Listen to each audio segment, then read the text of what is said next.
Chapter 44. Could she have fallen for him? God.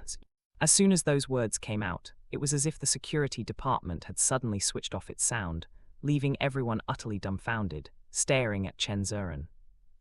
A moment later, Chen Zuren realized she had misspoken. In her excitement, she had accidentally revealed her engagement to Yi Gichen, and her agitated state clearly suggested her displeasure at her man seeking out another woman. She felt like a jealous wife at this moment. Under the gazes of the security department staff, Chen Zuren's cheeks flushed crimson, wishing she could find a hole to crawl into. But since she had already spoken, Chen Zuren had no choice but to brazen it out. Yi Gichen, come out.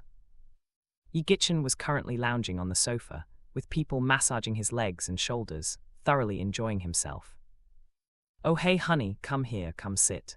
Yi Gichen grinned, standing up quickly from the sofa. I didn't expect you to care about me so much. You even knew I went to the hotel last night, hee. You're making me feel so restricted.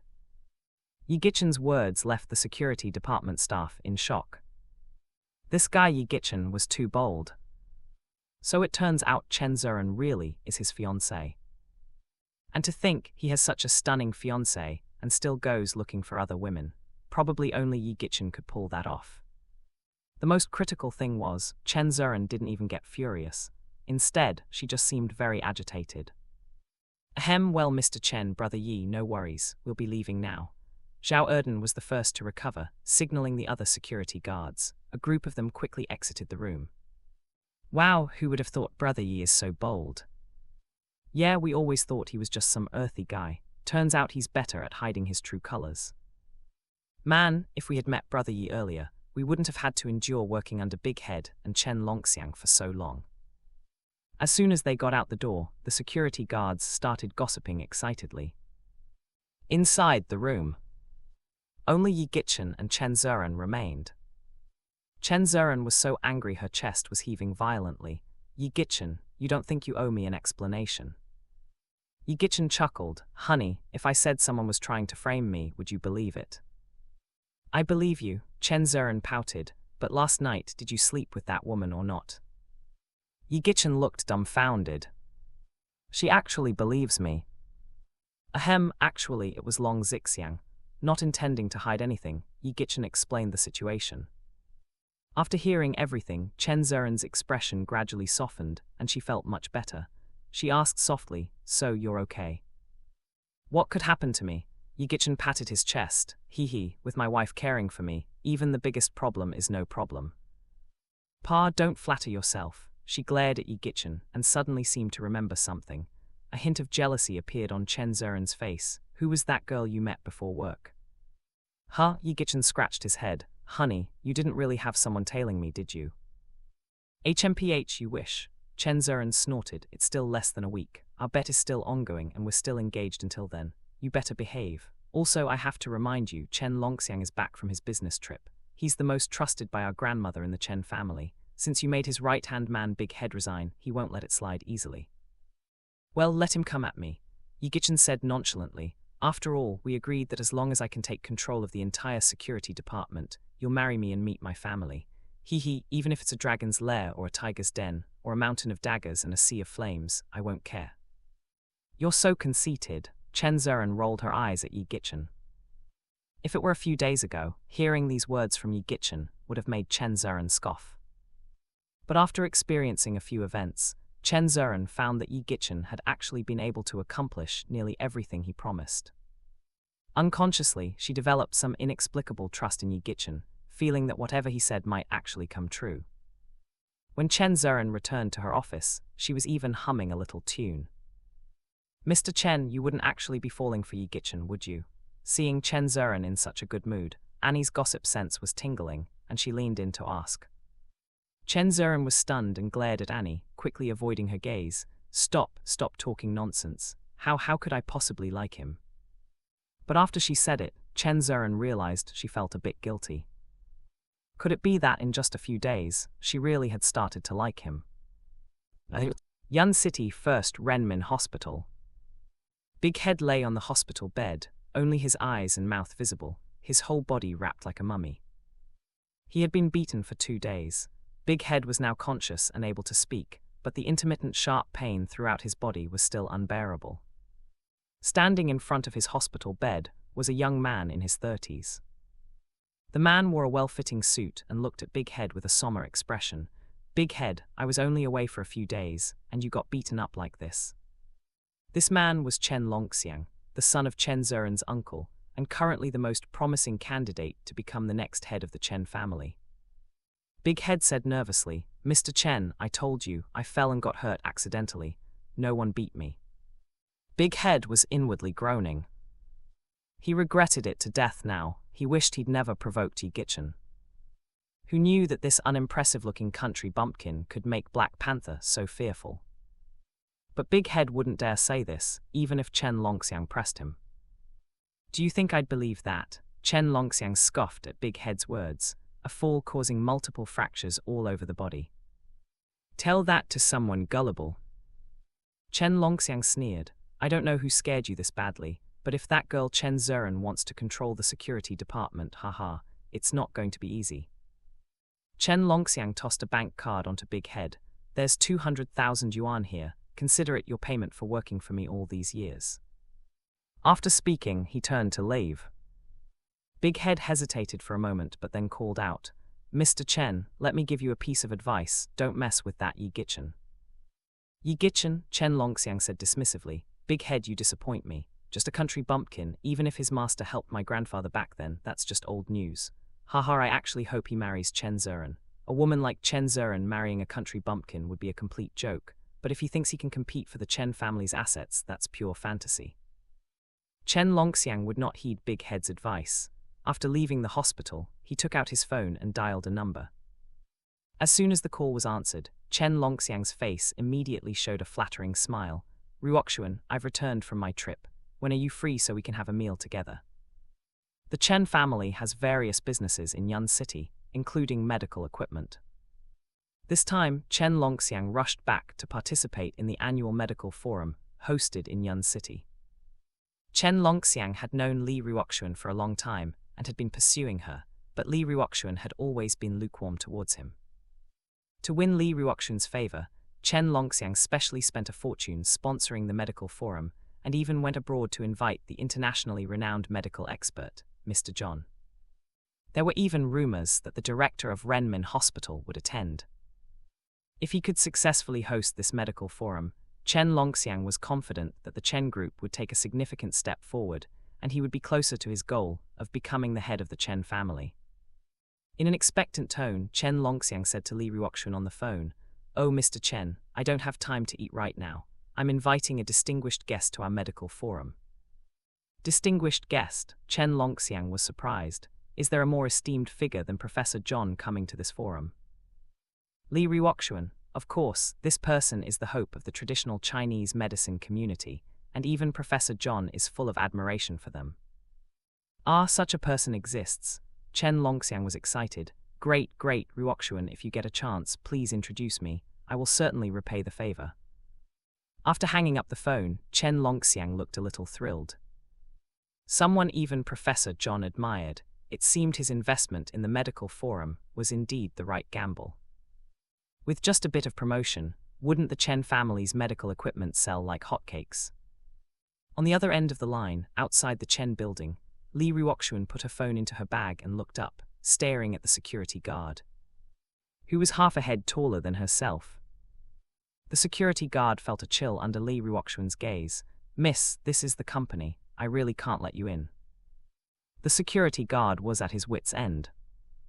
The girl in front of him was very beautiful, but since the morning, she had been insisting on getting in to see someone, refusing to leave after being denied entry. "Security brother, please let me in. If you let me in, you can come straight to me if you get sick. You won't need to register," Li Ruoxuan pleaded. The security guard was exasperated. "Who wants to get sick for no reason?" "Miss, if you want to see someone, at least tell me their name. I can help call them out for you, okay?" the security guard said helplessly. Li Ruoxuan realized she hadn't mentioned the person's name. "Did I never say who I wanted to see?" The security guard staggered, almost spitting blood on the spot. "You've only been trying to get in without saying a word, okay?" Oh, sorry, my name is Yi Gichen," Lee Ryokshun looked embarrassed. Yi Gichin, the security guard's eyes widened instantly. Yi Gichin is a celebrity in their security department now. With a beautiful CEO wife like Chen Zeren and skills to take down the big shots, it won't be long before Yi Gichin becomes the leader of the security department. But didn't they hear that Yi Gichin just booked a room with another woman last night? Could it be that the woman has come to him now? The security guard's mind was filled with wild thoughts, and he subconsciously glanced at Lee Ryokshun. With that glance, the security guard felt at ease. Damn, Yi Gichin is really lucky with women. No wonder he would book a room even with a wife like Chen Zeren. Although the beauty in front of him wasn't as stunning as Chen Zeren, she was still pretty impressive. The security guard swallowed, feeling nothing but deep jealousy aside from envy. Please wait here for a moment. I'll go get Brother Yi. The security guard turned around and quickly fetched Yi Gichin. As soon as Yi Gichin saw Lee Ryokshun, he turned around to leave. This was trouble he didn't want to get into. This Lee Ryokshun really was like Professor John's disciple. Even her temper and personality were the same, stubborn as hell. Gichin, don't go. But just as Yi Gichin turned around, Lee Ryokshun took a quick step forward and grabbed his arm. I've been wanting to see you since you left last night. Now that I've found you, you're not leaving. Hearing this, the security guard's jaw almost dropped. Gichin. Oh my, this is going to be interesting. The security guard's mind filled with scenes of Lee Ryokshun and Chen Zeren catfighting. Clearly, the security guard misunderstood. He thought Lee Ryokshun was the woman who enticed Yi Gichin to book a room last night. Yi Gichin, on the other hand, was filled with frustration at hearing Lee Ryokshun call him Gichin. What exactly do you want? Yi Gichin said with a cold face. Lee Ryokshun giggled and then whispered, Yi Gichin, if you don't agree to come to the medical forum with me, I won't leave today. I'll stick to you until you say yes. As the great teacher of the heavenly god temple, Yi Gichin never feared open attacks or hidden plots. But he really had no way to handle a woman's persistent, soft tactics. As long as I go, you won't pester me anymore, Yi Gichin said helplessly. Of course, Lee Ryokshun vigorously nodded. Yi Gichin had to say, all right then, give me the time and place, and I'll go by myself. Yi Gichin didn't want Lee Ryokshun pestering him every day, fearing his wife might misunderstand and cause trouble. However, if the medical community saw Yi Gichin like this, they would definitely think he was just showing off. The medical forum Professor John attended was something people in the global medical community would kill to get into, and this guy didn't even want to go. Show off, be careful you don't get struck by lightning. As fate would have it, the medical forum was taking place at Huangfeng Hotel. To avoid being entangled by Lee Ryokshun, Yi Gichin arrived at the hotel early in the afternoon. He told the security at the gate Lee Ryokshun's name and walked in. Just as he entered, a sarcastic voice rang out from behind him. Oh, isn't that Chen Zeren's cheap husband? Haha, I didn't expect our great divine doctor to attend the medical forum. What an honor for us. Yi Gichin turned his head and couldn't help but laugh. The speaker was none other than Sun Mu, the self-proclaimed Harvard medical doctor whom Yi Gichin had previously met at the mall. But now, Sun Mu wasn't with Chen Zeren's classmate, but a chubby, ugly woman. Sun Mu wore a suit, clearly well prepared for the forum.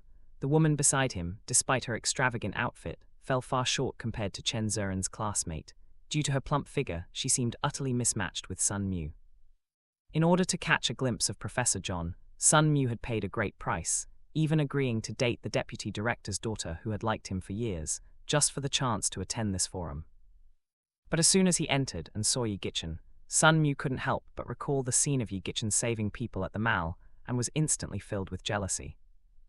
For a self-absorbed little pest like Sun Mu, Yi Gichin just cast a glance, showing no intention of acknowledging him at all.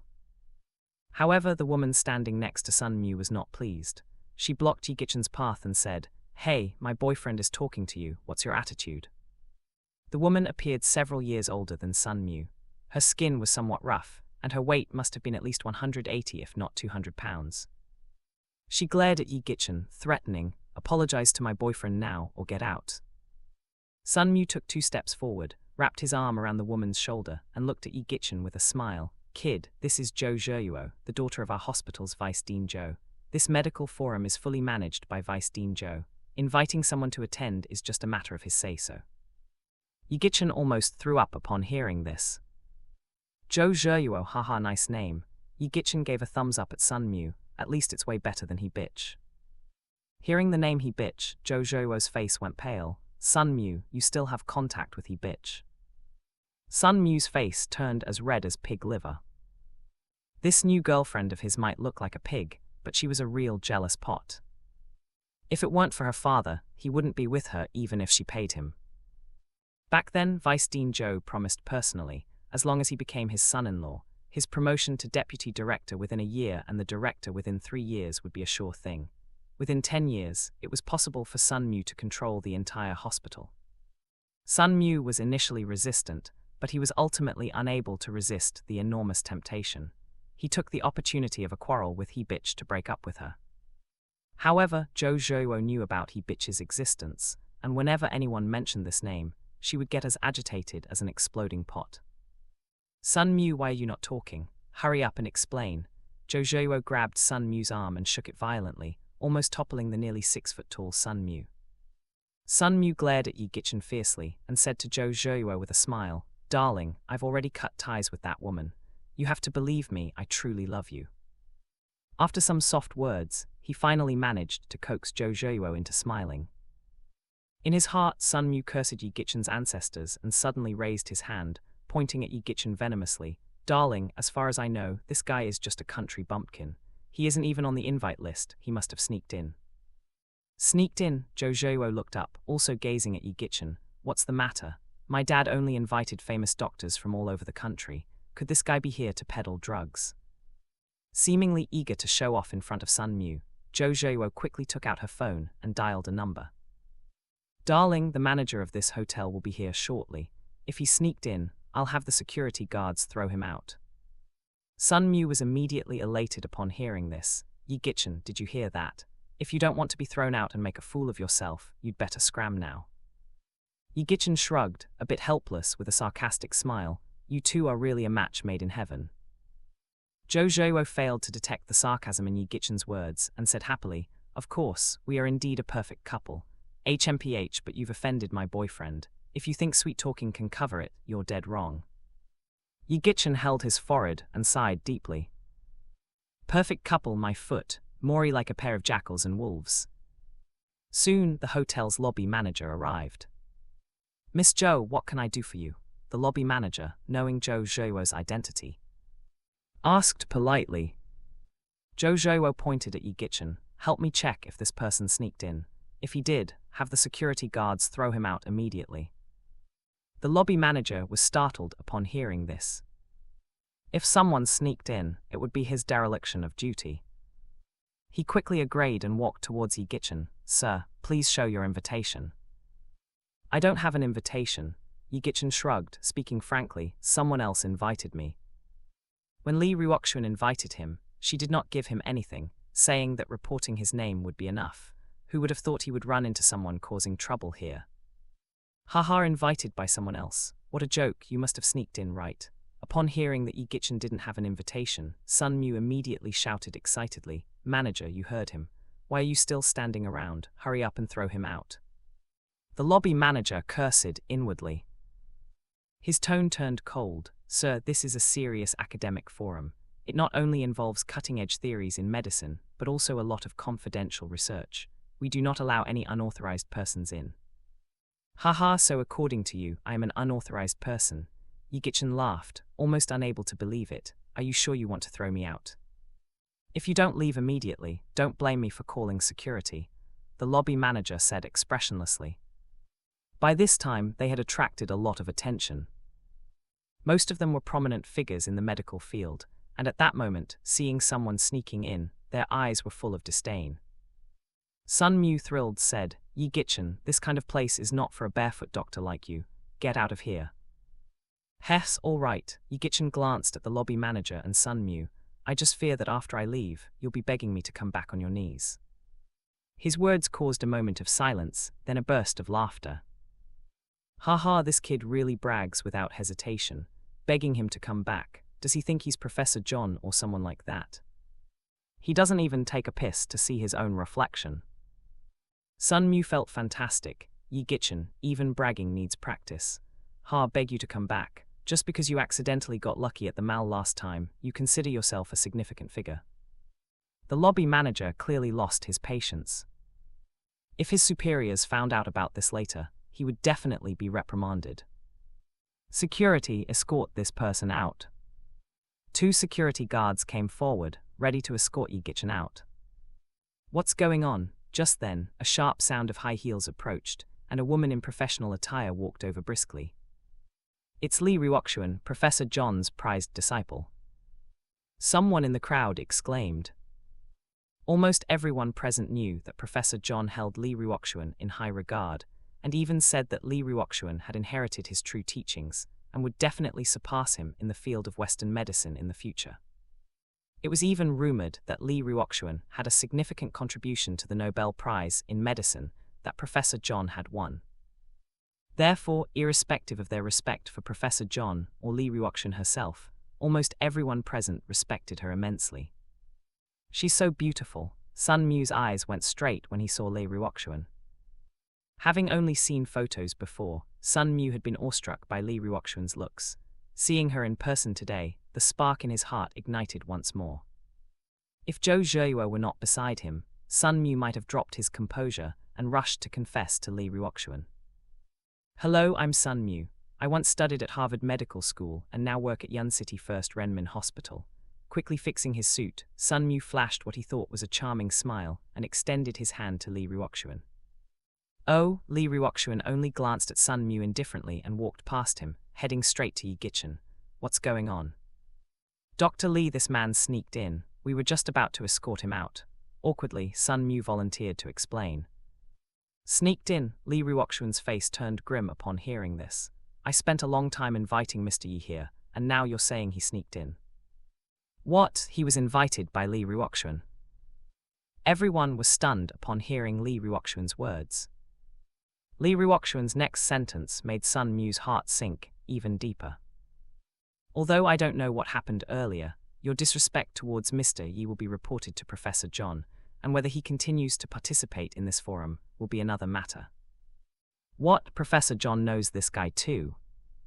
Sun Mu's mouth twitched upon hearing Li Ruoxuan's words. He knew how difficult it was to invite Professor John here. If Professor John left because Yi Gichin was offended, wouldn't he be cursed to death by his peers in the medical community? Well, could there be some misunderstanding?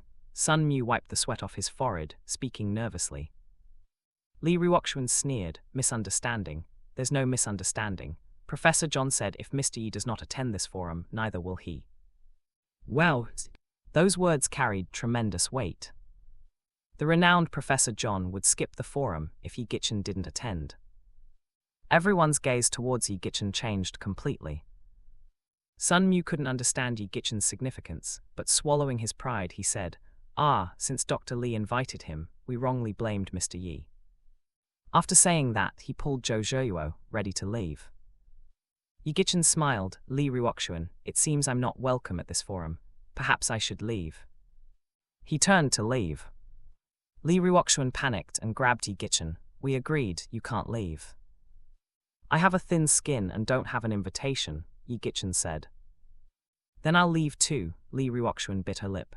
I'll tell Professor John to book tickets to return today. Just a few steps out, Sun Mu was about to cry hearing this. This could be the end of me. If Li Ruoxuan and Professor John really left, he'd become a sinner. Yi Gichin, I was wrong, I beg you to stay. Sun Mu fell to his knees before Yi Gichin. Earlier, I failed to recognize your greatness, not knowing your connection to Professor John. Please forgive me. Face no longer mattered. Sun Mu prayed for Yi Gichin to stay. Yi Gichin smiled warmly at Sun Mu, who said I was bragging without substance. I was wrong, I was really wrong. Sun Mu felt a burning sensation on his face. Yi Gichin saw that the fun was almost over, glanced around at the crowd, and turned to walk back into the hotel. Even Zhou Zheyuo, no matter how foolish, could see clearly that Li Ruoxuan was defending Yi Gichin, and even made her boyfriend kneel. How could she possibly swallow this bitterness? All right, you all just wait. I have to tell my dad about this, Jojo said hatefully after Yi Gichin and Li Ruoxuan left. At this moment, there were 5 or 6 people sitting in the hotel VIP lounge. A group of people surrounded Professor John, engaging in a heated discussion. Professor John, what are your thoughts on the epidemic in South Africa? The speaker was a man in his 60s. He was Dean Wang Jinglan of Yun City First Renmin Hospital. He came to the forum this time specifically to seek Professor John's advice on epidemic research. Beside Wang Jinglan, Zhou Zhuo's father, Zhou Hongyi, the deputy dean of Renmin Hospital, was practically serving tea and pouring water like a waiter. Professor John was dressed meticulously today, but he appeared a bit distracted, occasionally looking at his phone and glancing toward the door. He only responded after Wang Jinglan had repeatedly asked several times. Oh sorry, Dean Wang, what did you just say? Professor John asked. Wang Jinglan felt a bit embarrassed. Professor John, are you feeling unwell? Oh no. Realizing his faux pas, Professor John apologized softly. Dean Wang, I'm really sorry. I'm actually waiting for someone. Waiting for someone? Wang Jinglan straightened his body, revealing a curious expression. Professor John, who could you possibly be waiting for? As soon as Yi Gichin was mentioned, Professor John's eyes lit up. Dean Wang, you might not know, but I've met a remarkable figure in the field of traditional Chinese medicine. Previously, I always held a skeptical attitude towards traditional Chinese medicine, but now I want to become his disciple. What, you want to become a disciple? Everyone in the VIP lounge felt as if they were hearing a fantasy. Professor John, you must be joking. You are a titan in the medical community. Who could possibly be qualified to be your teacher? Who is this person? In our country, we haven't heard of any elder saying they want to take you as a disciple. In everyone's mind, someone worthy of being Professor John's teacher would surely be in their 70s or 80s. Unexpectedly, Professor John appeared a bit frustrated. Oh, you don't know. I want to be his disciple, but he doesn't want me. This. Even Wang Jinglan was stunned. In our country, there's someone so incredible. How come I don't know? But today I asked Ruoxuan to invite him. She just sent a text message, and he should be here soon. Professor John ignored everyone's astonishment and took a long breath. Upon hearing this, Wang Jinglan and the others immediately perked up. They also wanted to see what kind of extraordinary person could make Professor John want to become a disciple. Knock, knock, knock. A few minutes later, the door to the VIP lounge was knocked. Originally seeming somewhat bored, Professor John's figure suddenly became extremely agile. Before anyone could react, he rushed to the door in a flash and opened it. Professor John saw Yi Gichin at once and was overjoyed. Master, finally, you're here. Yi Gichin's face turned black. Can you not call me master anymore? Don't you Huaxians have an old saying, a day as a teacher, a lifetime as a father? I've accepted you as my master, so you're my dad, Professor John said with a serious face, pulling Yi Gichin into the VIP lounge. Li Ruoxuan, standing to the side, almost tripped over herself when she heard Professor John's words. He's calling him daddy already. Oh my, this teacher of mine sure can talk nonsense. As soon as they entered the VIP lounge, everyone was shocked to see the young Yi Gichin. Wang Jinglan was so stunned that he could barely speak, pointing at Yi Gichin and asking Professor John, this person can't be. Haha, Dean Wang, this is the hope of the traditional Chinese medicine community, a medical genius and my teacher Yi Gichin, Professor John said with a big smile. Wang Jinglan suddenly didn't know what to say. After a long pause, he managed to squeeze out a smile and nodded to Yi Gichin. Oh hello, I'm Wang Jinglan. Although he spoke politely, his eyes were full of disbelief. He glanced at Zhou Hongyi, who had the same look of doubt in his eyes. Is Professor John messing with us? A young man who looks no more than 20, a doyen of traditional Chinese medicine. What a ridiculous joke. However, out of respect for Professor John, Wang Jinglan and the others didn't make things difficult for Yi Gichin and asked a waiter to get him a seat. They then continued discussing medical advancements and research. Professor John was quite spirited during the discussion, frequently consulting Yi Gichin. Yi Gichin responded vaguely and half-heartedly. He had no interest whatsoever in academic matters. Seeing Yi Gichin's attitude, Wang Jinglan and the others grew even more doubtful. Now they had only one thought: Yi Gichin must be a fraud who somehow tricked Professor John. Bang! Just as everyone's doubts about Yi Gichin were intensifying, the VIP lounge door was rudely kicked open from the outside. Security guards immediately followed, shouting, "Stop, you stop." The hall manager, sweating profusely, chased after them. "Quick, stop him, drag him out."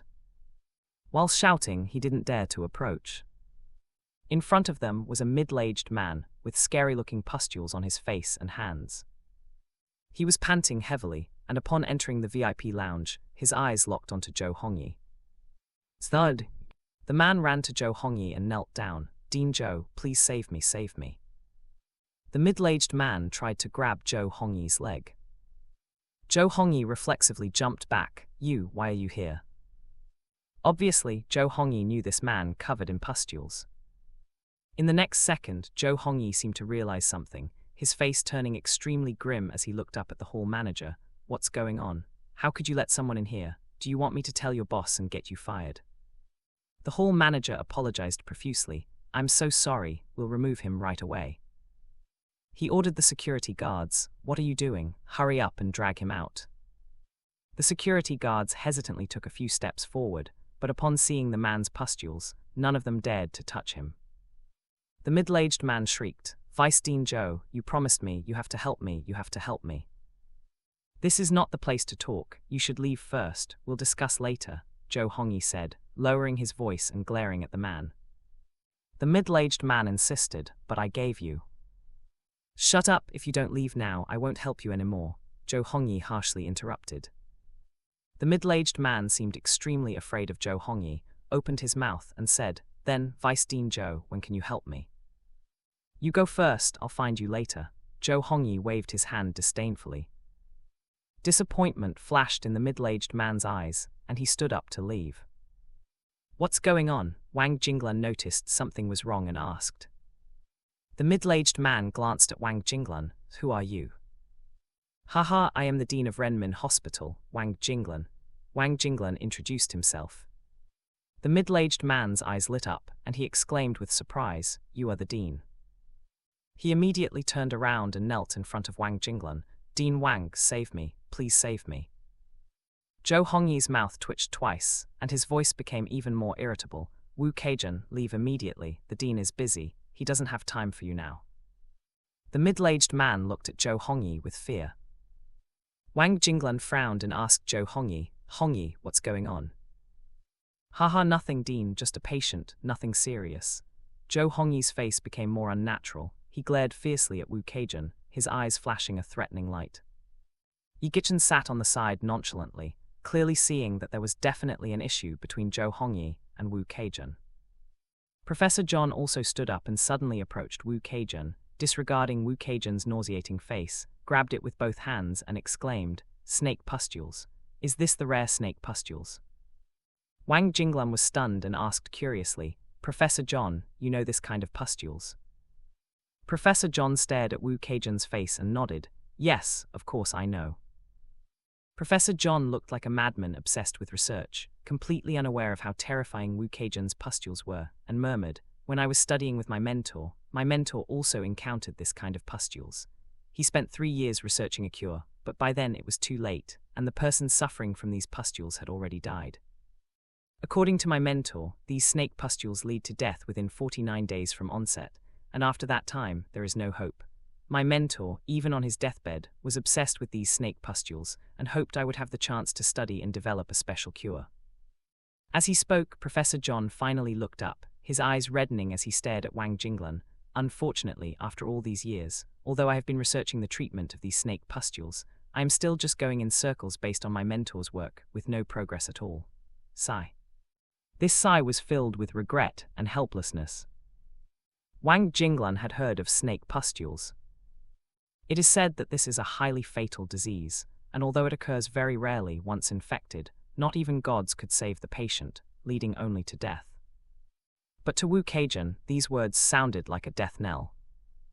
"Dean Wang, this foreign old man, is he telling the truth?"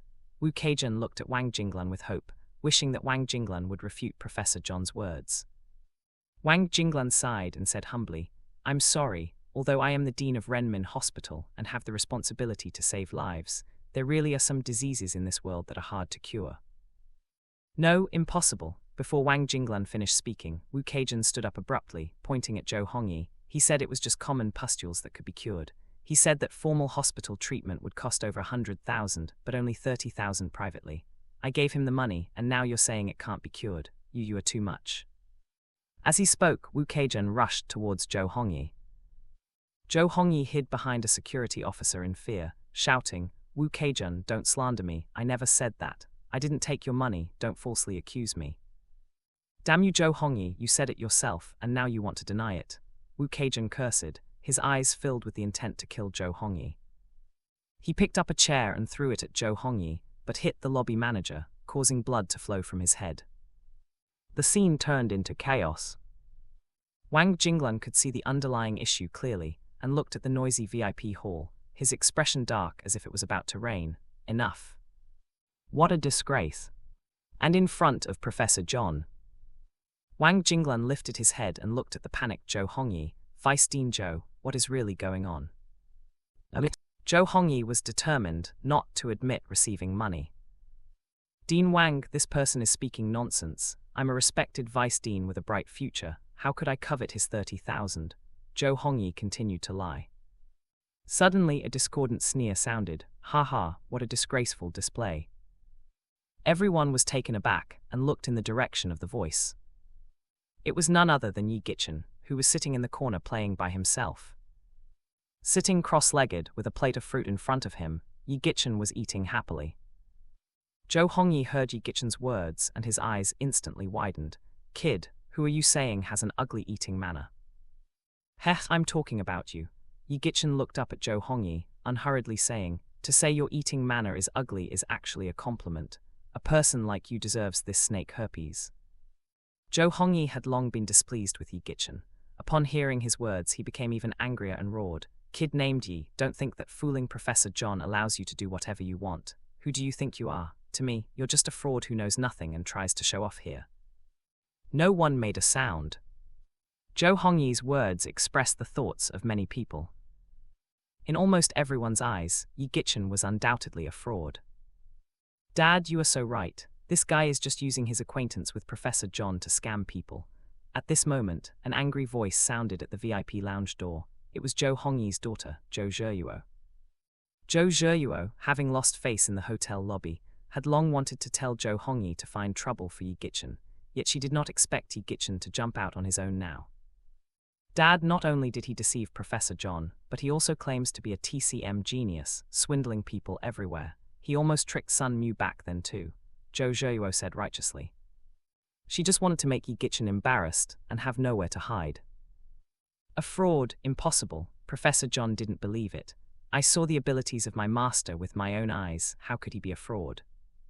Professor John, some things that you see may not be true. Zhou Zheyuo's eyes rolled and pointed at Wu Keijian. Earlier, you also said this snake herpes is incurable. This person obviously knows he's going to die and wants to frame my dad. But if Yi Gichen is really so capable, he might be able to cure this snake herpes. As soon as these words were spoken, the surroundings fell silent. Zhou Hongyi's eyes also lit up, and he secretly gave Zhou Zheyuo a thumbs up. This move was truly vicious. If Yi Gichen is more incredible than Professor John, then surely he can cure snake herpes.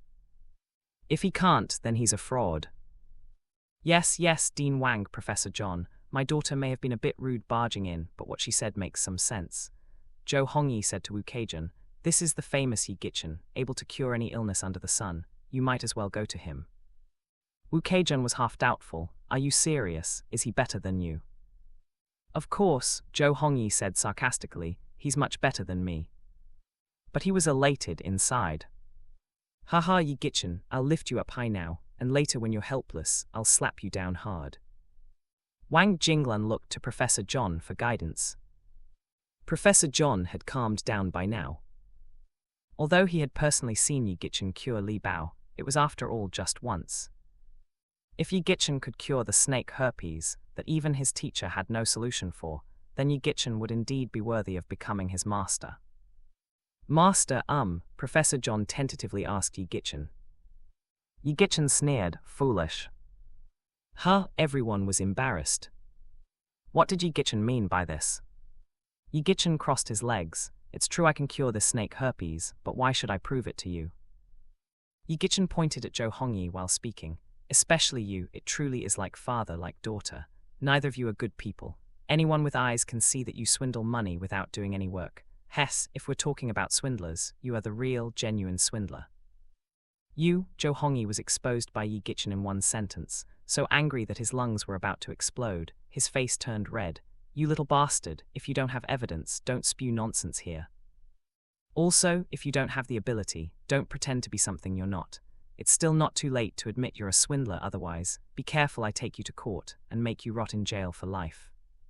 Ha ha ha ha, Vice Dean Zhou, what a grand display of power. Yi Gichin laughed heartily, then narrowed his eyes. Zhou Hongyi, I'm afraid you don't have what it takes.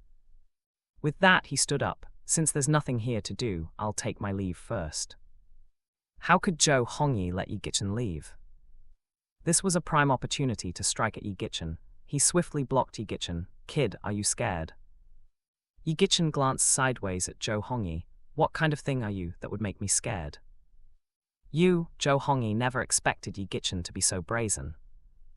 But for some reason, at the moment he locked eyes with Yi Gichin, Zhou Hongyi felt a strange sense of panic. Gathering himself, he quickly averted his gaze and said through gritted teeth, Kid, didn't you say I take money from people? Fine, let's make a bet. If you can cure the snake ulcer, I'll admit I take money from people and voluntarily resign, never to set foot in the medical field again. Otherwise, you will admit publicly that you deceived Professor John and Neil before me and my daughter to apologize. Yi Gichin chuckled. This Zhou Hongyi is really betting heavily.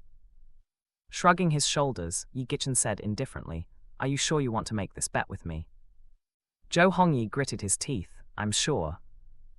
Secretly cursing in his heart, Kid, you really think you're some divine doctor? Even Professor John's teacher was helpless against the snake ulcer, and you think you can cure it? You're simply daydreaming. Yi Gichin saw through Zhou Hongyi's thoughts, laughed loudly. Haha, all right, since our Vice Dean Zhou wants to play, I'll play with you. Then he glanced at the silent Li Ruoxuan. Bring me the silver needles. Li Ruoxuan's eyes flickered. Although she didn't really believe Yi Gichin could cure the snake ulcer, seeing Yi Gichin's calm demeanor, she felt a strange sense of anticipation. She responded and quickly fetched the silver needles she'd prepared earlier. Ever since she saw Yi Gichin use silver needles to cure Li Bao last night, Li Ruoxuan became interested in the silver needle therapy and specially bought a set of high-quality silver needles. The VIP lounge quickly made space. Wu Keijun lay uneasily on the makeshift table.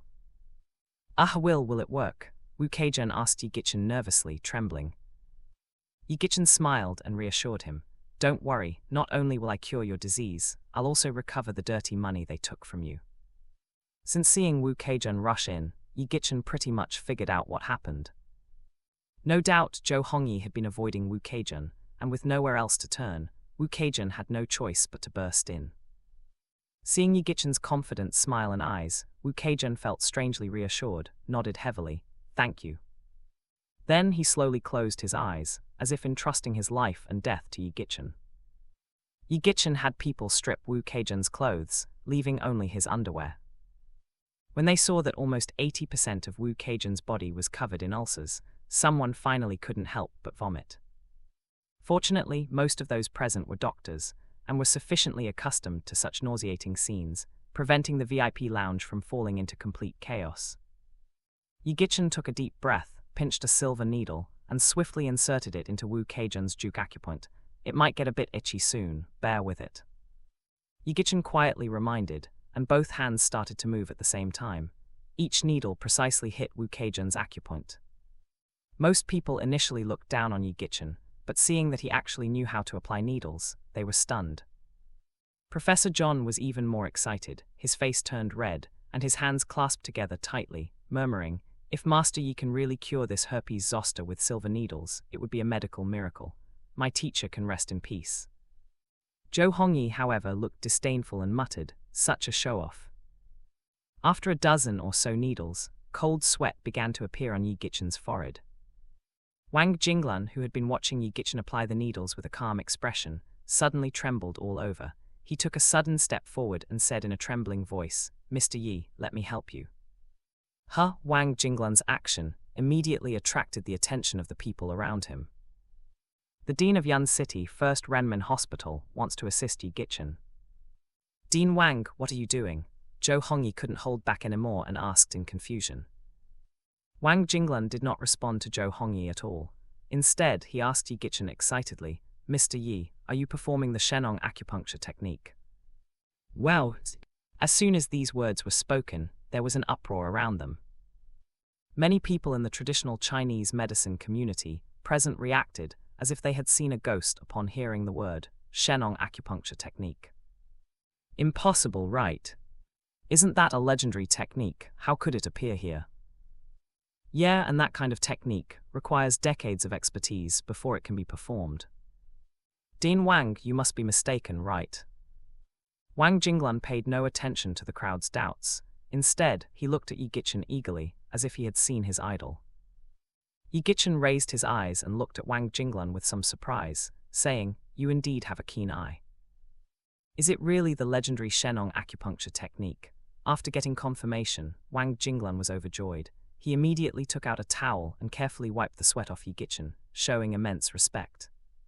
Professor John also kept handing needles to Yi Gichen, being extremely attentive. Everyone at the scene was stunned. A dean and a world-renowned medical professor are now both assisting Yi Gichen. If not seen with their own eyes, who would believe it? Finally, after a full dozen minutes, Yi Gichen took a deep breath, all done. Everyone's gaze immediately turned to Wu Keijun. This is impossible." Someone in the crowd exclaimed in shock. The disgustingly severe herpes zoster was visibly withering away at a speed observable to the naked eye. It seemed that it wouldn't take long for it to shed like a snake shedding its skin. This is too miraculous." Wu Keijun could even feel the changes in his body. He turned over and jumped off the table, fell to his knees in front of Yi Gichen with a thud, and continuously kowtowed, "Divine doctor, you are truly a divine doctor, thank you, thank you." Yi Gichen finally managed to pull Wu Keijun up and instructed, "Don't take a bath when you get home. After all the pustules on your body dry up, use a basin of dog blood to wipe them off, then clean yourself thoroughly, and you'll be fine." Yes, I understand. Wu Keijun nodded repeatedly, tears of excitement streaming down his face. This condition was somewhat manageable during the day but unbearably itchy at night, to the point of wishing for death, yet he didn't dare to scratch. Because of this herpes zoster, Wu Keijun didn't even dare to see his family and sought medical help everywhere to no avail. He had placed his greatest hopes on Zhou Hongyi, but never expected the respected vice dean was actually a fraud. Now Wu Keijun felt an exhilarating sense of being brought back to life. But Zhou Hongyi's face looked extremely unpleasant. He clenched his fists, feeling a chill rising from his feet. This guy, he can actually cure herpes zoster. The VIP lounge was quickly cleaned up, and everyone who had no relevance left, leaving only Yi Gichen and a few others.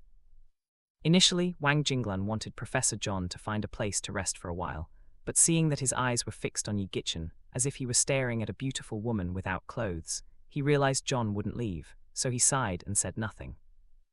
Anyway, he had lost face in front of Professor John today, so another incident wouldn't make much difference. "Zhou Hongyi, what do you say now?" Wang Jinglan looked at Zhou Hongyi, filled with disappointment. Zhou Hongyi, this vice dean, had been promoted by Wang Jinglan himself. As Wang Jinglan was getting older, he originally planned to have Zhou Hongyi take over as the dean after he retired.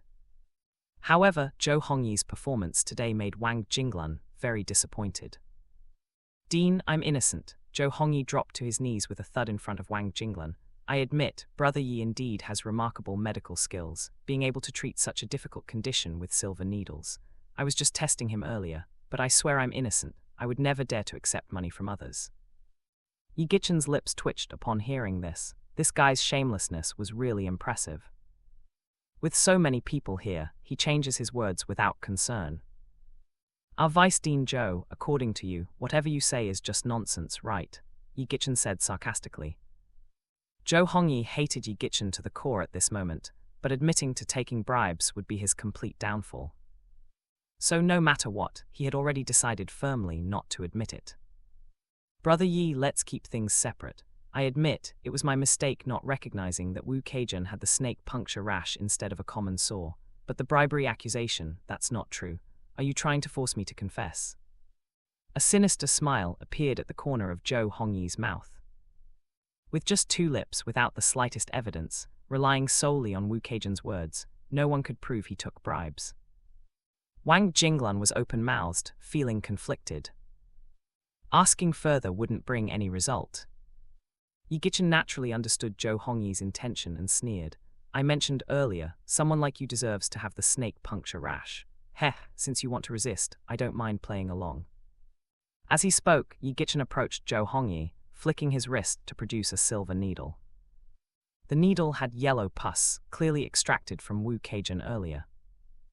Actually, this snake puncture rash is not highly infectious, but if it can penetrate the bone marrow, it grows from the inside out, causing unbearable itching within seconds. Yi Gichen's lips curled into a cold smile, scaring Zhou Hongyi into retreating several steps. What are you planning? You'll know soon enough, Yi Gichen gently flicked his finger. In the next instant, after a barely audible sound, Zhou Hongyi felt a cool sensation in his throat and touched it, his expression changing drastically. You inserted the needle into my body. Yes, at the Renaying acupoint. It'll make your throat feel as if it's burning with fire. With Yi Gichen's words, Zhou Hongyi's pupils suddenly constricted, and he pulled the needle out. However, his voice carried an indescribable hoarseness, like a red-hot iron. Ah, it's so painful, so painful. Zhou Hongyi forcefully grabbed his throat, soon bleeding profusely. This scene sent chills down everyone's spine. Every person looking at Yi Gichen had an intense fear in their eyes. Is this man a devil?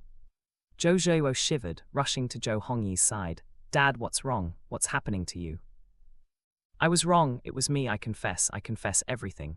Zhou Hongyi, accustomed to living in comfort, could not withstand even 10 seconds before caving in. He pushed Zhou Zhewo aside, fell to his knees in front of Yi Gichen, and screamed desperately, I took the money, not only that, I also slept with the director of orthopedics. Brother Yi, no ancestor, please make the itching stop, I'll confess everything. Dad, hearing Zhou Hongyi's words, Zhou Zhewo's face turned ashen, and she collapsed to the floor, murmuring, it's over. Then everything followed naturally.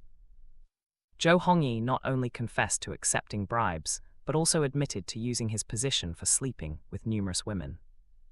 At first, Wang Jinglan was trembling with rage, but by the end, he was numb. Zhou Hongyi, you have disappointed me greatly. Get ready to rot in jail. Wang Jinglan took out his phone, called the police, and had Zhou Hongyi taken away. Mr. Yi, if it weren't for you today, I might have. Sigh. Wang Jinglan held Yi Gichen's hand, sighed deeply, and suddenly said, You see, our hospital is currently missing a deputy dean. Can you possibly? Hold on, Wang Jinglan's words shocked Yi Gichen. What's this, giving me a deputy dean position out of nowhere? I enjoy my freedom, I'm not looking for extra burdens. Dean Wang, I appreciate your kind gesture. Yi Gichen pulled his hand out of Wang Jinglan's. I have other matters to attend to, so I'll be leaving now. Hey Mr. Yi, can I be your disciple? Wang Jinglan blurted out, startling Professor John. Professor John was not pleased. Dean Wang, what do you mean? A master-disciple relationship should follow proper etiquette, right? Ahem, Professor John, traditional Chinese medicine is Huaxia's heritage, and I have practiced it since the beginning, so I am more suitable to inherit Mr. Yi's teachings, unlike you who came to it later, I'm afraid. Useless, Professor John huffed. Even if you want to be a disciple, I would be the senior disciple, you have to wait in line. But you are a foreigner. Concerning Huaxia. Stop babbling, this is not up for discussion. The 2 old men began to argue as if no one else was there, soon escalating into a heated quarrel over who should be Yi Gichen's senior disciple. The people around were bewildered. This is absurd, right? These 2, regardless of status or position, were highly respected, yet here they were, arguing fiercely over becoming someone else's disciple. Li Ruoxuan had never witnessed such a scene before and finally couldn't resist coughing. Dean Wang, Professor, they've already left. What are you still arguing about? What? The 2 were startled, turned their heads, and saw that Yi Gichen was long gone. Wang Jinglan, it's all your fault, look, just look. Professor John stomped his foot in frustration. Wang Jinglan chuckled slyly like an old fox. Professor John, you will be returning to your country in a few days. I have plenty of opportunities. You, Professor John pointed at Wang Jinglan, despicable. Outside the VIP room, Chen Longxiang stood respectfully. Besides Chen Longxiang, there were also a few doctors from Renmin Hospital. Director He, what's the dean doing inside? Chen Longxiang asked a middle-aged man next to him.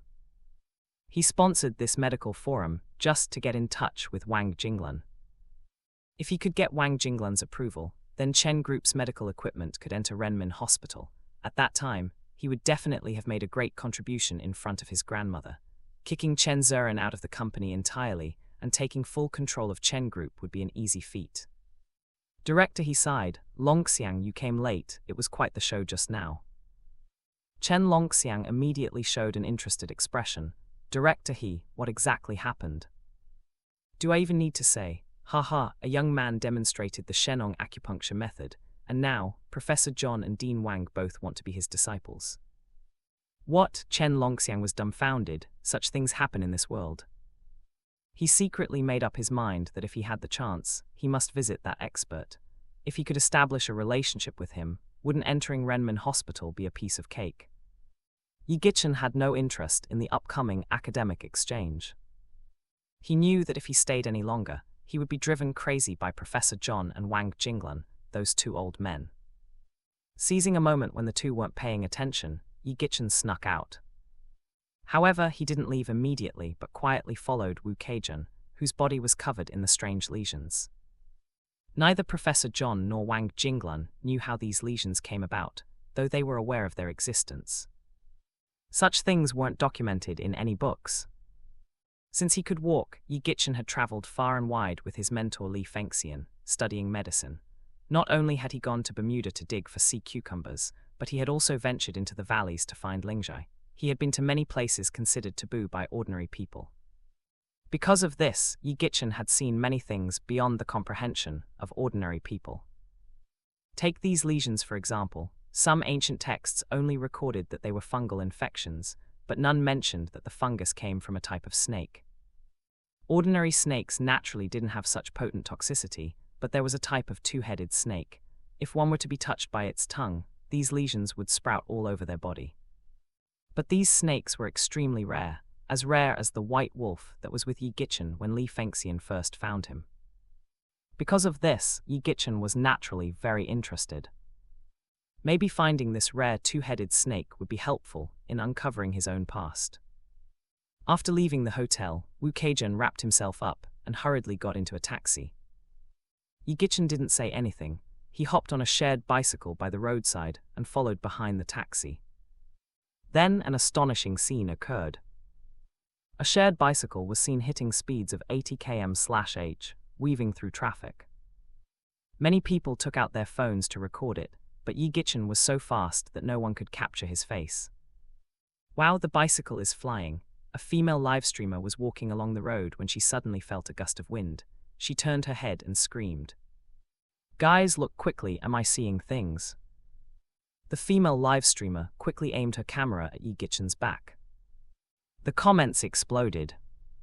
Loving tweet crap, 666 Anchor, these effects are amazing. I'm your dad, Anchor, your effects are better than those in Martial World. Sunny with no umbrella, my ideal man is a prince on a white horse. One day he will come to marry me on a shared bicycle. Yi Gichen had no idea that his unintentional act had caused an online frenzy. About 40 minutes later, Yi Gichen followed Wu Keijun into a village within Yun City. This village was slated for demolition. A large area had already been torn down, but a significant portion was still under negotiation. Getting off the shared bicycle, Yi Gichen looked around and saw a crowd not far away, with two excavators and a noisy dispute taking place. You can't demolish anymore. Mr. Wu got these strange lesions because of you. That's right, Mr. Wu's life is still uncertain. After getting out of the car, Wu Keijun noticed the argument and hurried over. Yi Gichen hesitated for a moment but quickened his pace, heading toward the crowd and squeezing his way in. The crowd was divided into two groups. One consisted of the demolition team, while the other was presumably local residents. The residents, holding sticks and shovels, stood in front of the excavators. Behind them was a small house that looked like a land god temple. In front of the excavators was a group of fierce-looking men wielding steel pipes. The leader was shirtless, with a tattoo of a tiger on his chest. "Damn it, today is the last day. If you don't move, I'll kill you." The tattooed man roared with a fierce face. "What the hell, Mr. Wu? The Mr. Wu you mentioned fell down by himself. What's that got to do with us? Asking us to pay? Dream on. Why are you being unreasonable?" "Exactly, how could you say he fell down by himself? You clearly dug a pit and forced him to check it out." "Don't move, doesn't anyone care anymore?" The villagers shouted, and the scene became chaotic immediately. The tattooed man's face darkened upon seeing this. "It looks like you don't understand how tough I can be if you don't get a lesson." As he said this, he stepped back 2 steps and shouted at the excavator behind him, "Get them. Whoever dares to stop us, crush them." Rumble, rumble. The excavator raised its bucket, scaring the villagers to step back quickly. At this moment, a figure stood in front of the excavator. "If you have the guts, kill me." It was Wu Keijun. "Mr. Wu, are you okay?" The villagers recognized Wu Keijun at once and were overjoyed. Wu Keijun said to the villagers, "I met a little divine doctor who treated my illness, but our compensation hasn't been processed yet, so we can't let them proceed." "Yes, give us our compensation first. And promise to help us relocate the land god temple." The tattooed man sneered, sizing up Wu Keijun. "Damn it, the pus sores didn't kill you, then today I will." He gave the excavator driver a meaningful look. The driver's face darkened, and he suddenly pushed the bucket forward to shove Wu Keijun. The excavator's bucket was so heavy that if it hit, it could cripple Wu Keijun, if not kill him. The villagers and Wu Keijun were both terrified and lost their composure, finding it hard to believe these people would really resort to violence. As the bucket was about to hit Wu Keijun, a figure quickly rushed over and pushed Wu Keijun aside. The bucket missed its target. Wu Keijun broke out in a cold sweat, glanced at where he had stood moments before, and was shocked and delighted. "Is it, little divine doctor?" He quickly stood up. "Little divine doctor, why are you here?" Yi Gichin had no good feeling towards these forced demolition people. He glanced at the tattooed man, his brows furrowed. "Oh, just passing by," Yi Gichin replied evasively, not wanting to talk about the 2-headed snake. Wu Keijun wasn't dumb. Seeing Yi Gichin didn't want to say more, he didn't press. "Little divine doctor, thank you so much. You've saved my life twice. I don't even know how to thank you." Yi Gichin smiled. "What exactly is going on here?" Wu Keijun didn't dare to slack and quickly recounted the events. Yi Gichin finally understood. It turned out that the demolition had been settled, with the agreement that the final payment would be dispersed before demolition, but a few days ago, the developers suddenly started demolition without any notice. Of course, the villagers were unwilling, leading to the altercation. The developers secretly used an excavator at night, when the villagers were asleep, to demolish part of the village. Originally, the demolition itself wasn't the issue, but there was a small land god temple at the front of the village, and when the excavator dug into it, a small passage that could fit one person was discovered. The passage was deep and mysterious, and the developers were too scared to go down, so they forced Wu Keijun to go. Wu Keijun saw nothing but winding narrow tunnels and got covered in sores that night after returning. Many villagers were terrified, believing the developers and Wu Keijun had angered the earth spirit, so they guarded the place day and night, not letting the developers continue demolition. The developers didn't care and didn't want any more delays, as each day of delay cost significant money. The higher-ups had given a direct order today to demolish the place no matter what. Yi Gichin had a rough guess in mind after hearing Wu Keijun's explanation. He suspected there was a 2-headed snake hidden below the passage. "Little divine doctor, unless the land god temple is relocated and our compensation paid, we won't let them proceed," Wu Keijun vowed. Yi Gichin nodded. He hadn't intended to meddle, but now that he was interested in what was beneath the land god temple, he naturally had to get involved. "I understand." Yi Gichin looked up and said to the tattooed man, "The villagers' conditions are reasonable. Go back and tell your boss to agree and you can proceed. otherwise just leave. Damn, who do you think you are? The tattooed man laughed and cursed, acting like a big shot without knowing our boss. If you don't want to die, get lost. Right, just a kid trying to play hero. Know your place. If you know what's good for you, leave now. Don't delay our work. The tattooed man's group shouted noisily. The tattooed man then pointed at Wu Keijun, threatening, I know where your wife and kids live. Better be careful walking at night. Wu Keijun's face turned pale at those words. He glanced at the tattooed man warily and backed off 2 steps. The tattooed man grew even more arrogant, pointing at the once aggressive villagers. All of you are useless trash. Each one dared ask our boss for compensation. Damn it, I'm telling you today, anyone who stops us will not just lose money, but their lives too. You're just bandits, someone yelled, unable to contain their anger but ultimately intimidated. Wu Keijun stomped his foot heavily, sighed deeply, and said to Yi Gichin, Little divine doctor, don't get involved. Their power is too great for us to fight. Yi Gichin squinted. What's so powerful about their boss? More than powerful. In Yun City there aren't many who dare to provoke them, Wu Keijun said, shaking his head. They handle most of Yun City's demolitions. Many resent but dare not speak out. Yeah, we're relatively okay. They've only deducted half our compensation. Some haven't received any. An old man chimed in, crying, but money aside, what if we anger the Earth Spirit? Earth Spirit this, Earth Spirit that. How can there be so many gods in this world? The tattooed man waved his hand dismissively. Enough talk, move aside now. The excavator roared back to life. Yi Gichin stood firm, blocking the excavator. Since I'm here today, I'll handle this. Oh, a young hothead, the tattooed man laughed, not afraid to die, huh? Yi Gichin smiled, feel free to try. Damn, get him, the tattooed man wouldn't consider any further. Anyone associated with these villagers couldn't be some important figure. The excavator's bucket swung up again. Wu Keijun was scared out of his wits. Little divine doctor, no, please no. However, the bucket moved extremely fast, reaching Yi Gichin in the blink of an eye. Yi Gichin didn't even move, not even sparing a glance at the bucket. Suddenly, he raised his hand and placed his palm on the massive bucket. Screeching sound. The next second, the sound of mechanical friction echoed.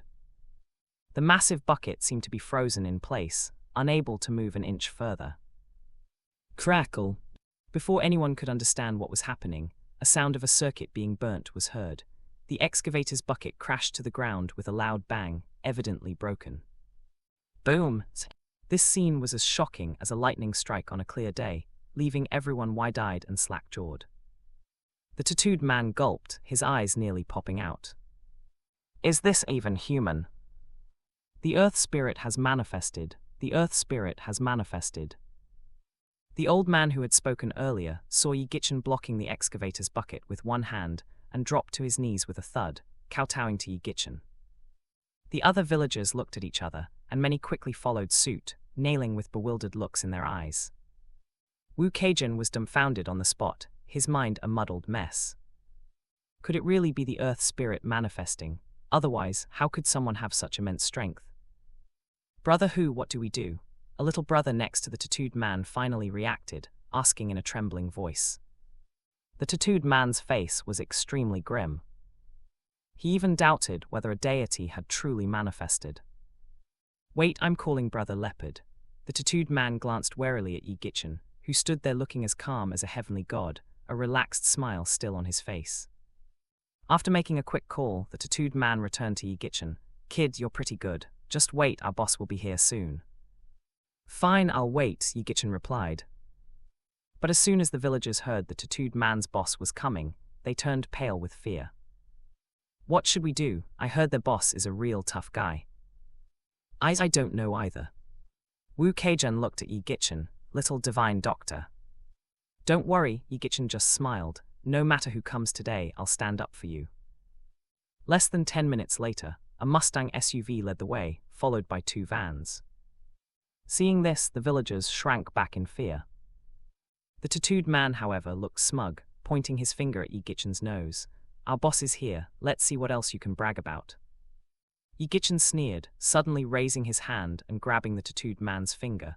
In this world, no one dares to point at me like that. With that, Yi Gichin pressed down, breaking the tattooed man's finger forcefully. The tattooed man screamed in pain, falling to his knees in front of Yi Gichin, cursing, "You little bastard, you're dead. If I don't kill you today, I'm your son." The people with the tattooed man hadn't expected Yi Gichin to be so defiant even at this point. They all started cursing. "Get lost!" Yi Gichin kicked the tattooed man to the ground.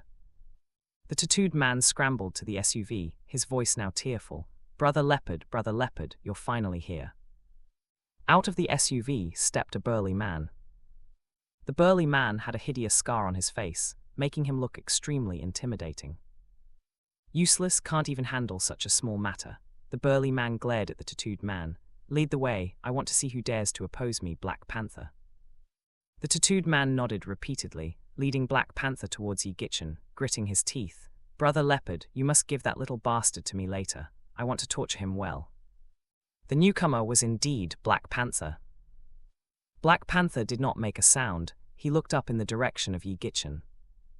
At this glance, his legs instantly weakened in fear. "Damn, who's I, you're damn seeking death." Black Panther kicked the tattooed man over and jogged all the way to Yi Gichin. Mr. Yi, we meet again." Whoosh! Black Panther's action directly stunned everyone. Wu Keijan and his people were completely bewildered about what was happening. The tattooed man was even more confused. Though he was inexplicably kicked, he didn't dare to breathe heavily. It seems he had provoked an extraordinary figure. The tattooed man held his breath, nervously looking at Yi Gichin. Yi Gichin smiled at Black Panther's humble face. "I didn't expect this to be your property, haha. I suddenly feel that curing your illness was a mistake." Black Panther instantly broke into a cold sweat. Mr. Yi, it's a misunderstanding, absolutely a misunderstanding.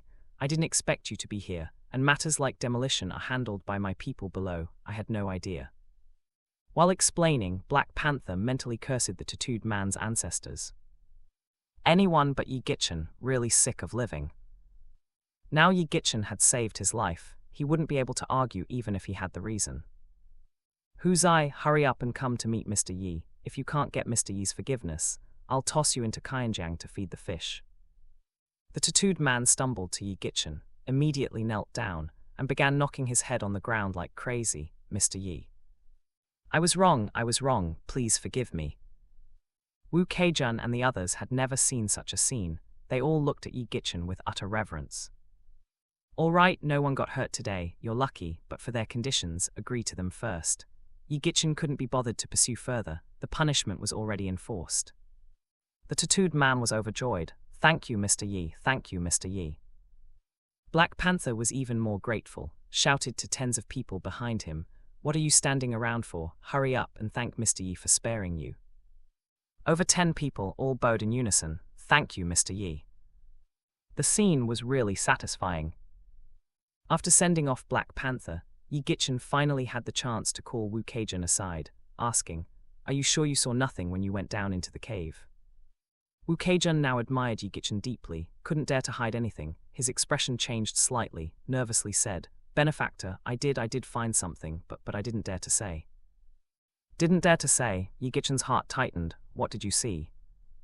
Wu Keijan swallowed hard, seemed to recall the scene, still with lingering fear, lowered his voice. "Benefactor, I know I shouldn't hide from you, but the thing I saw was simply too terrifying." Trembling, Wu Keijan detailed the event to Yi Gichin. After listening, Yi Gichin instinctively clenched his fist. Was he wrong? According to Wu Keijan, the diameter of the excavated cave entrance was less than 1 meter. Inside, it was winding and plunged over 100 meters deep. At that time, after Wu Keijan went down with a flashlight, at first, he didn't feel anything, but when he went about halfway, the flashlight in his hand suddenly flickered twice and then went out. No matter how Wu Keijan hit it, the flashlight wouldn't light up. Almost simultaneously, a sound like a baby's cry came from below the hole. The sound was extremely shrill. Wu Keijan felt his hair stand on end, as if his entire body was covered in goosebumps. In the faint light, he saw a shadow move twice below, and a cold wind seemed to blow over. Wu Keijan had never seen such a scene before. Just moments later, Wu Keijan crawled out to the ground, but oddly the flashlight was working, and when asked, the people above said they had not heard any sound. Yi Gichin also knew what happened next. That night, Wu Keijun developed a rash of snake-like bites. If it weren't for Yi Gichin, it wouldn't have been long before he scratched himself to death. Benefactor, this matter is too strange. I know no one would believe it if I told them, and I was also afraid of angering the gods, so I didn't dare to speak of it. Wu Keijun looked at Yi Gichin fearfully, as if he suddenly remembered something and hurriedly asked, Benefactor, you wouldn't be interested in what's down there, would you? Yi Gichin smiled slightly and nodded. That's right. What? Wu Keijun exclaimed. You means you're going down there? That's right. But what's down there, even if it's not a god? It's definitely not something an ordinary person can handle. If you go down and something happens, I would feel guilty. Yi Gichin smiled, patted Wu Keijun's shoulder. Our meeting can be considered fate. If the things below are not dealt with, how can you proceed with the demolition here? If I'm not mistaken, you were lucky you didn't go further down, otherwise, the snake rash would have been the least of your worries. At this point, Yi Gichin glanced at the land god temple and said meaningfully, Moreover, if the demolition continues, someone may die. Then, what should we do? Wu Keijun, now full of admiration for Yi Gichin, revered his words as if they were from a deity, and felt completely lost at his words. Yi Gichin looked at the sky. The sun was setting, and it was nearing dusk. He had already arranged with Black Panther to distribute the demolition funds to the villagers today, and to move the land god temple early tomorrow morning. If the things below the land god temple are not removed tonight, someone will surely die tomorrow. It seems I must go down there tonight to have a look. However, based on Wu Keijun's description, Yi Gichin felt that it was probably more than just a two-headed snake down there. At least, according to Yi Gichin's knowledge, the two-headed snake wouldn't make a sound like a baby's cry. Could there be something else hidden below? I will come again tonight, and then I will go down to have a look, said Yi Gichin. Then I will help you. Wu Keijun, though a bit scared, was equally curious about what lay below. Human nature is such, the more unknown something is, the more curiosity it evokes. As the saying goes, curiosity killed the cat, and it's not just idle talk. Around 10 in the evening, Yi Gichin returned to the land god temple in the village again. To Yi Gichin's surprise, not only was Wu Keijun there waiting, but there was also a burly man. When Wu Keijun saw Yi Gichin arriving, he quickly approached. Benefactor, this is my little brother, Wu Sandao. He may not have many skills, but he's a butcher. I called him in case we encounter something dirty. He can fend off some of the evil Kai for you. Wu Keijun pulled the burly man to Yi Gichin and said, Sandao, this is the benefactor I told you about. He not only saved my life, but also helped us secure the demolition funds. Wu Sandao was nearly 1.9 meters tall, exuding an oppressive aura from a distance. Perhaps because he had been slaughtering pigs for many years, he carried a heavy stench of blood that made people feel inexplicably scared when they saw him. It was said that people like him could ward off ghosts. Yi Gichin smiled but didn't explain. Yi Gichin didn't know if ghosts existed in this world, but he was confident that even if they did, he could deal with them. However, since Wu Keijun had good intentions, Yi Gichin didn't refuse. All right, let's go down and take a look. Originally, Yi Gichin didn't want Wu Keijun to get involved, but Wu Keijun insisted on repaying him and was afraid something might happen to him. Left with no choice, Yi Gichin agreed. After returning, Yi Gichin specifically bought some realga powder. He tossed a packet to both Wu Keijun and Wu Sandao, instructing, if you really see something, just throw this out. Wu Sandao picked up the realga powder that Yi Gichin had thrown and sniffed it. Realga. Despite Wu Sandao's intimidating appearance, his voice was a bit high-pitched, not matching his burly build. That's right, I suspect there may be venomous snakes down below. Yi Gichin didn't explain further, leading the way to the cave entrance. His body slipped down like an eel, quickly disappearing inside. Wu Sandao and Wu Keijun followed behind. In a low voice, Wu Sandao asked, Bro, there won't really be anything dirty down there, will there? Wu Keijun replied, How would I know? But our benefactor said, if we don't deal with what's inside, someone will die during the demolition. Just make sure to protect our benefactor tonight. Oh, Wu Sandao agreed dumbly, though he was silently cursing inside. So what if someone dies? What's it got to do with him? But since childhood, he had always trusted Wu Keijun, his big brother.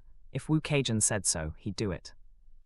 Thinking this, Wu Sandao stuffed the realga powder into his pocket and pulled out a boning knife from his waist, then crawled into the cave. The cave entrance wasn't very big, just enough for Wu Sandow to squeeze through. Yi Gichen moved quickly at the front, soon descending more than 10 meters. The initially narrow space began to widen a bit. Yi Gichen sniffed lightly and caught a faint scent of blood. Yi Gichen furrowed his brows and quickened his pace. Halfway down the cave, the flashlight in Yi Gichen's hand flickered twice and went out. He looked back and saw that Wu Keijan and Wu Sandow hadn't reached him yet. With a brief hesitation, Yi Gichen decided to continue climbing down without waiting. With Yi Gichen's skills, although he couldn't see as well in the dark as during the day, it didn't affect his actions. After climbing nearly 100 meters, Yi Gichen suddenly found himself in a room-sized space about 10 square meters wide. In the middle of this room was a nearly rotted coffin. Inside the coffin were some jars and bottles, as well as gold and silver jewelry and other burial items. This is actually a tomb. Yi Gichen was shocked. Suddenly, a sharp infant's cry echoed from above. Yi Gichen quickly looked up, his face changing drastically. Wawa, accompanied by the sharp cry, a black figure opened its huge mouth and lunged at him. Seeking death, Yi Gichen cursed lowly. He agilely dodged and leapt into the tomb. But before Yi Gichen could steady himself, the black figure rushed at him again, stirring up a strong wind in the confined space. Yi Gichen was ready. He grabbed a handful of realga and scattered it outward. With Yi Gichen's prompt, the realga powder flew out like raindrops, hitting the black figure. Wawa, the infant's cry became more sorrowful, making one's scalp tingle. Just climbing 2/3 down, the faces of Wu Keijan and his brother changed drastically. Hurry up, our benefactor seems to have encountered that thing. Wu Keijan and the other person exchanged glances and also sped up. At the same time, Wu Keijan broke 4 or 5 glow sticks in succession and threw them to the bottom of the cave. Previously, because the flashlight inexplicably went out, they had prepared many glow sticks this time. Sure enough, the glow sticks fell and illuminated the bottom of the cave without going out. Just as Wu Keijan and the other person finally approached Yi Gichen, they saw a huge figure over 10 meters long by the faint light of the glow sticks. Wu Keijan was scared out of his wits and screamed. Wu Sandow's scalp tingled, and he raised the boning knife in his hand and rushed forward. Wah wah! The shrill crying sounded again. In the narrow space, Yi Gichen also saw clearly what the other side was by the light of the glow sticks. Is this a 2-headed snake? Opposite Yi Gichen, there was a huge python over 10 meters long. The python was coiled around the narrow tomb, staring at Yi Gichen with its blood-red mouth wide open. What shocked Yi Gichen was that the python's mouth actually spit out another head, which looked like a baby's face. The shrill cry just now was precisely from that head. Damn, I always thought a 2-headed snake had 2 heads, but this has 1 head growing inside the mouth. Yi Gichen cursed inwardly. The 2-headed snake was obviously extremely repulsed by the realga powder, its whole body trembling incessantly. Perhaps because it had been in the dark for so long, the head in the python's mouth actually stretched out 2 arm-like things to cover its baby-like eyes under the glow-stick light. Now's the time. Yi Gichen didn't hesitate at all, leaping into the air and gripping a dagger, stabbing fiercely at the python's weak spot. Under Yi Gichen's immense strength, the dagger easily sliced through the python's scale armor, tearing open a large gash on its skin. At this moment, Wu Keijan and Wu Sandow also arrived. Seeing the huge python and the baby-faced head in its mouth, they almost turned and ran away in fright. Benefactor, I'll help you.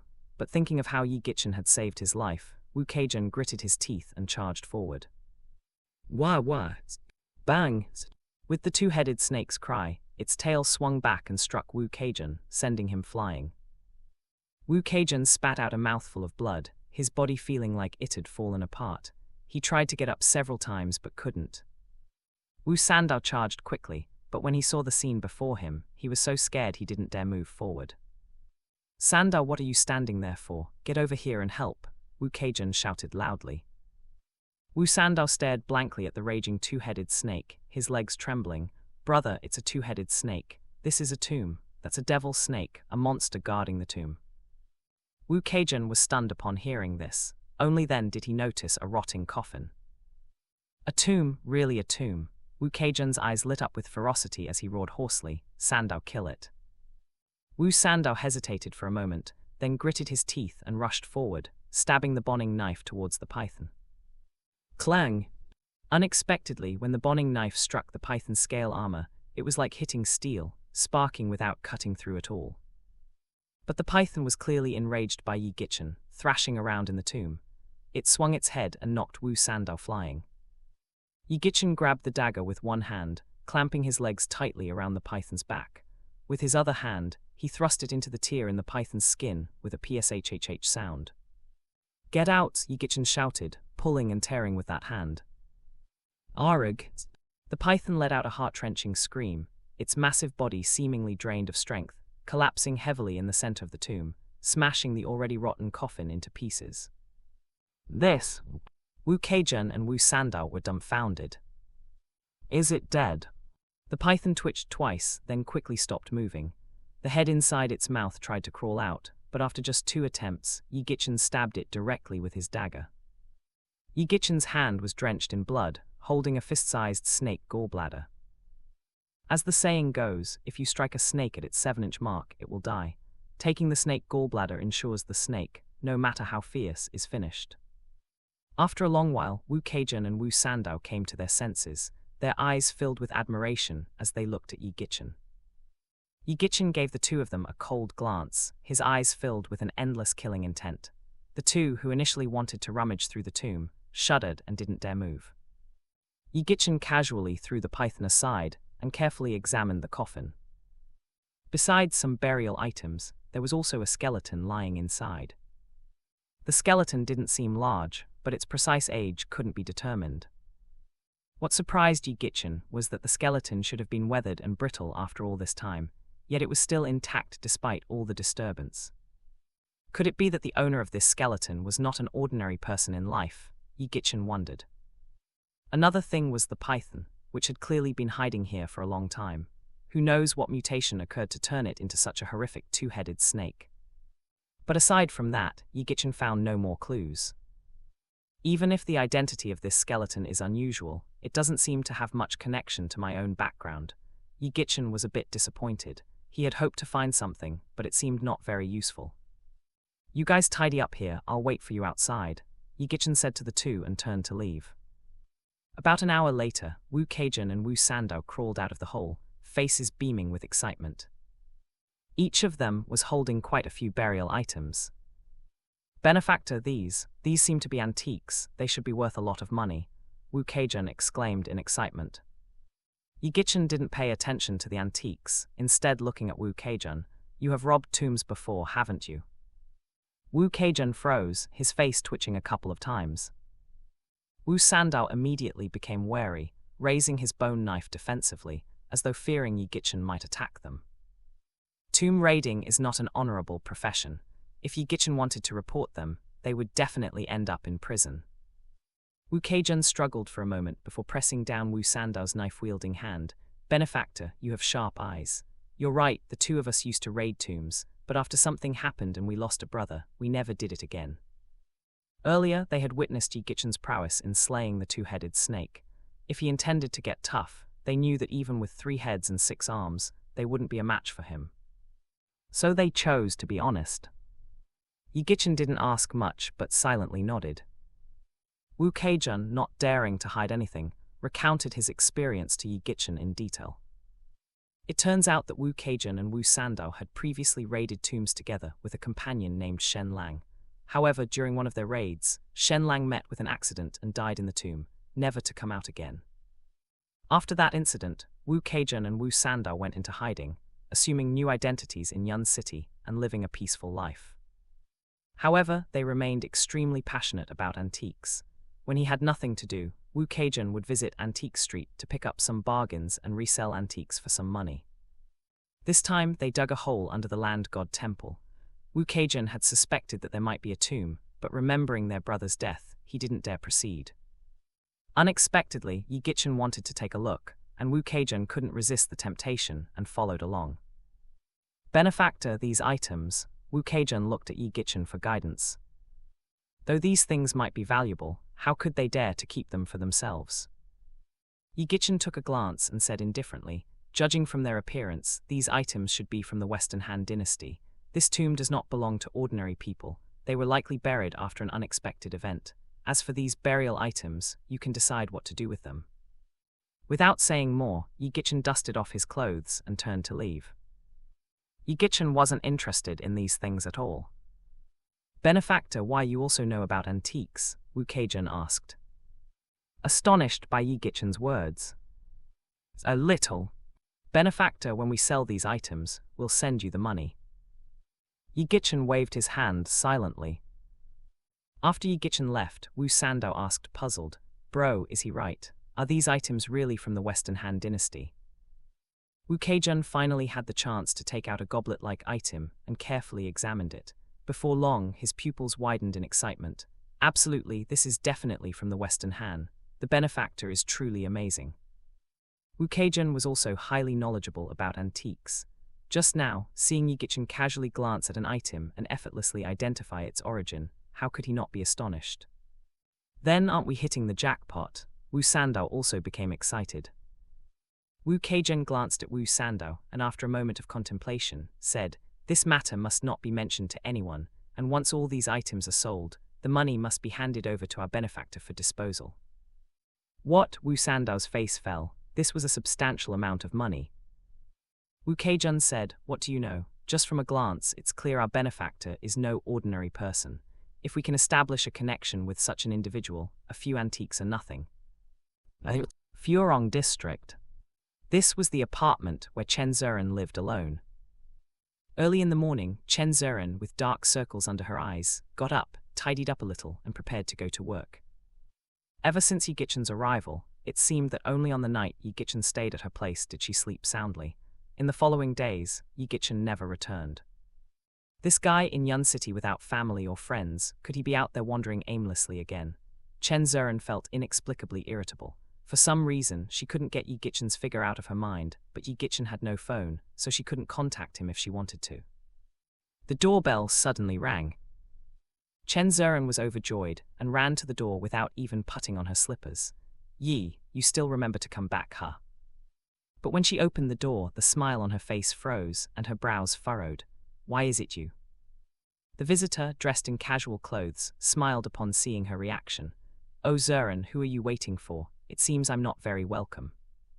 "What do you want?" The person standing in front of her was none other than Chen Longxiang, her uncle's son. Despite being cousins, he was always at odds with her both openly and secretly.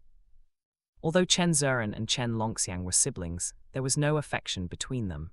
Apart from work matters, they barely communicated. Chen Longxiang made himself comfortable, walked in, sat on the sofa and glanced around. Seeing only Chen Ziren, he said, "Ziren, I heard your fiancé is here. Why not introduce him to me?" Chen Ziren crossed her arms in front of her chest and said expressionlessly, "Chen Longxiang, if you have something to say, say it. If not, I have to go to work." Haha, Chen Longxiang laughed. "Ziren, why so rushed? It's not like I'll eat you. Besides, you might not need to work much longer. Why so enthusiastic?" Chen Ziren's expression slightly changed. "What do you mean?" "Oh, to be honest, although our Chen family's medical equipment isn't well established in Yun City, I attended a medical forum yesterday. Not only did I meet many key figures in the medical field, but I also got to know Dean Wang Jinglan of Renmin Hospital. Once our Chen equipment makes it into Renmin Hospital, I'll have the highest merit in front of Grandma." At this point, Chen Longxiang revealed a meaningful smile. "Grandma will definitely grant me a wish then. Guess what condition I'll propose?" Hearing this, Chen Ziren bit her lip and remained silent. She was well aware that the Chen Group was now keen on developing medical equipment, having invested a great deal of resources, but had yet to see results. She herself had approached Wang Jinglan but was rebuffed. The current head of the Chen family, Chen Ziren's grandmother, had said that whoever could secure Renmin Hospital for their equipment would be granted a wish. Grandma already favored Chen Longxiang. If he managed to secure the deal with Renmin Hospital, Chen Ziren's predicament would be all too predictable. She hadn't anticipated that Chen Longxiang would connect with Wang Jinglan. If he succeeded, her position as vice president would become nominal. If Chen Longxiang further placed obstacles in her way with Grandma, she might not even be able to stay in the Chen Group. "Haha Ziren, if there's nothing else, I'll get going. Chen Longxiang, seeing that Chen Zuran understood his implication, laughed as he stood up, walked to the door, and turned back. Oh, make the most of your time at the Chen Group. If you can't stay as your brother, I'll find you a job. Maybe I'll open a restaurant and hire you as a waitress. Ha ha ha ha.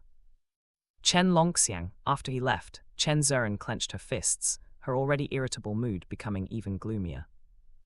After about 10 minutes, having finally calmed down a bit, she was about to leave when there was another knock on the door. Chen Longxiang, aren't you done? Chen Zuran exploded, shouting as she yanked the door open.